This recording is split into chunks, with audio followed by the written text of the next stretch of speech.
પહેલગામ હુમલાના આતંકીઓના સ્કેચ સામે આવ્યા છે, જ્યાં પ્રત્યક્ષદર્શીઓની માહિતીના આધારે સ્કેચ તૈયાર કરી લેવામાં આવ્યા છે અને તપાસ એજન્સીઓએ આ સ્કેચ જાહેર પણ કરી દીધા છે। આ પહેલો સ્કેચ આપના ટીવી સ્ક્રીન પર જુઓ, ટીવી નાના સ્ક્રીન પર પહેલગામ હુમલાના આતંકીઓનો સ્કેચ, આ બીજા આતંકીનો સ્કેચ સામે આવી રહ્યો છે અને પ્રત્યક્ષદર્શીઓની માહિતીના આધારે આ બે સ્કેચ બહાર પાડવામાં આવ્યા છે। તપાસ એજન્સીઓએ ત્યાં પ્રત્યક્ષદર્શીઓ સાથે વાતચીત કરી અને આતંકીઓ કઈ પ્રકારના દેખાતા હતા તેના આધારે આ બે સ્કેચ તૈયાર કરાયા છે અને આ બંને ચહેરાઓ જુઓ કે જેમણે અંધાધૂંધ ગોળીઓ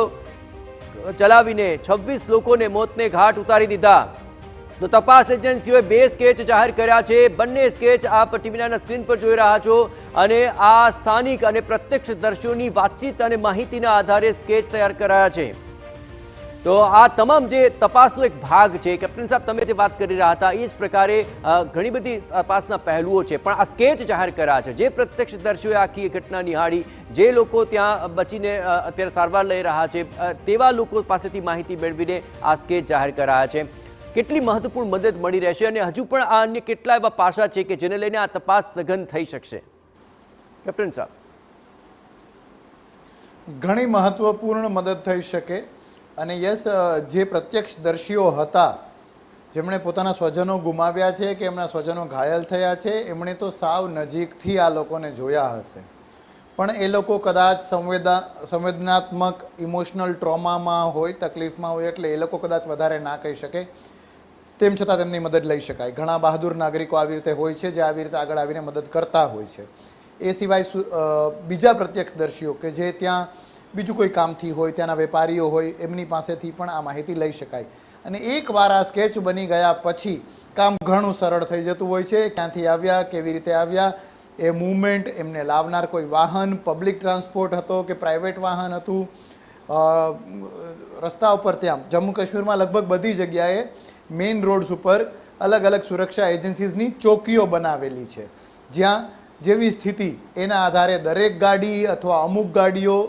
સમયાંતરે ચેક કરવામાં આવતી હોય છે। તો એના આધારે પણ ઘણી માહિતી મળશે અને આ આખી પ્રોસેસ જે આ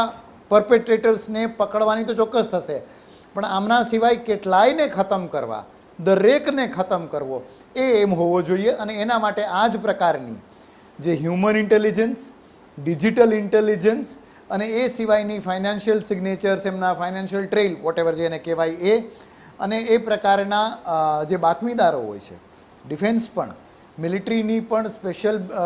યુનિટ્સ જેને રાષ્ટ્રીય રાઇફલ્સ કહેવાય છે, એ રાષ્ટ્રીય રાઇફલ્સની પણ બટાલિયન પાસે પોતાના ઇન્ટેલિજન્સ સોર્સિસ, બાતમીદારો હોય છે। એમના દ્વારા વધારે ને વધારે ઝડપથી, વધારે ને વધારે સચોટ રીતે આ લોકો કોણ હતા, ક્યાંથી આવ્યા, અત્યારે ક્યાં હોઈ શકે, એ જેટલી વહેલી ખબર પડે એટલું ત્યાં છાપો મારીને તેમને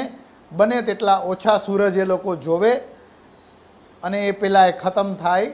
ન્યાય મળે, એ કામ કરી શકાય। બિલકુલ, થેન્ક્સ લોટ કેપ્ટન સાહેબ, ટીવીના સાથે આખી વાતચીતમાં આપ જોડાયા અને એ વાત તો સ્પષ્ટ છે કે આ આતંકીઓને છોડવામાં નહીં આવે। તેમણે જે આ કૃત્ય કર્યું છે તે હિચકારું છે, દેશ વિરોધી છે અને તેમને વહેલામાં વહેલી તકે મોત